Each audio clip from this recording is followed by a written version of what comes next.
there are times when I'm a really good speaker. I know exactly what I want to say. I think about it throughout the day, maybe a couple of days, get it all set up, and I just hit record and we go. And then there's times where I'll film consecutively for 6 weeks to put together some of the videos for everyone, but I always do something special for the season opener, and I usually launch it in September, right around my dad's death day, as kind of a tribute to him, because a lot of my life now is because he passed suddenly and really early. I think it made me a better man, right? Got to find the silver lining in everything. But this year has been kind of a different year. You know, we pushed really hard to get the robots running and drones flying and marina basins cleaned up. We responded to 3 oil spills here this year and cleaned up a bunch of plastic and garbage with the machine. Got to bring it on site. It was a great year for science, but that doesn't really make a lot of interesting videos. It doesn't leave me with a lot of good footage to make, you know, anything shabam, shabow, whatever.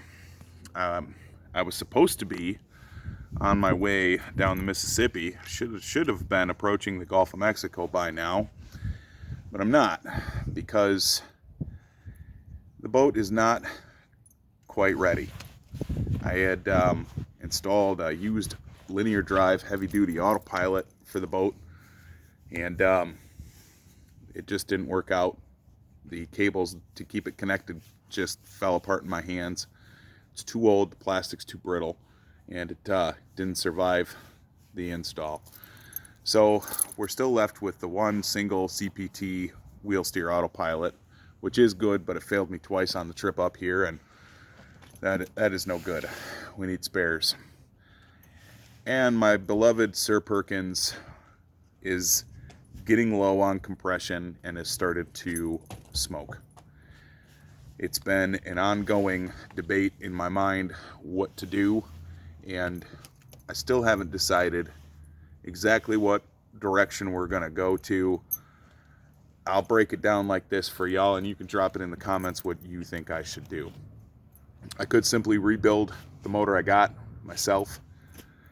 I'm capable of that. Problem is, I've never built that motor before. There's a learning curve with everything you do, and that usually costs you more time and money, and that I don't have access of either. So I don't even see that as an option, really, truthfully. Option 1, there's a used motor that's rumored to have very, very low time on it, like 2-3 hours. Got bought for a boat, boat's getting crushed. There it is. The other option is to buy a souped up, brand spanking new to me reman from Timothy at Leeds Diesel. You guys know I've dropped that name before. Leeds Diesel is awesome. They're right here in Michigan, and they'll put a warranty on the build that will pretty much last me the whole way down the Mississippi River. After that, you know, it's only a 6-month warranty, but that's pretty good still, considering. And you know, gives me a phone a friend if I have problems too. There's a lot of comfort in that, but of course that's the most expensive option.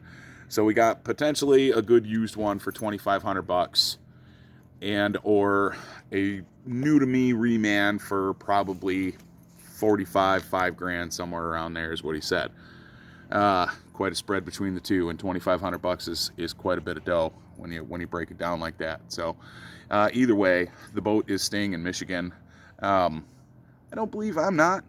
I need a change in my latitude, if you know what I'm saying. So the next time you see me, there's probably going to be some salt in the background. So anyway, I guess this is the season premiere for this year, folks. Too busy working on everything to get all of these programs and the fundamental tools of the business of the future up and running. And again, Bruce Roberts has had massive upgrades. It's been a daily ritual. Get out of work, coffee back up, little bitty nap, back to it until dark. And tonight's the same night. I have to remove that sail and the head sail. Never even got them up this year. That's just the honest to God truth. Too busy working on other boats to even be able to play with my own. I got to do a little motor boating, and I did get the boat up to 7 knots this year on the iron jib, which is a new record, so that's good. But yeah, no fancy music, no shazamming, just a pretty sunset in the background. And I will introduce you to Ms. Bella Diablo Melanois. She is the lady of the ship. And if any of y'all think you're going to come sneaking up here in the middle of the night, you better look at that. That is one fierce Belgian Malinois. She's going to be a badass someday. She's just a little puppy, but she's already helping me clean up the beach, pulling plastic bottles out. She's smart. She's smart. So we might show her some gators. Anyway, that's it. Peace out, y'all.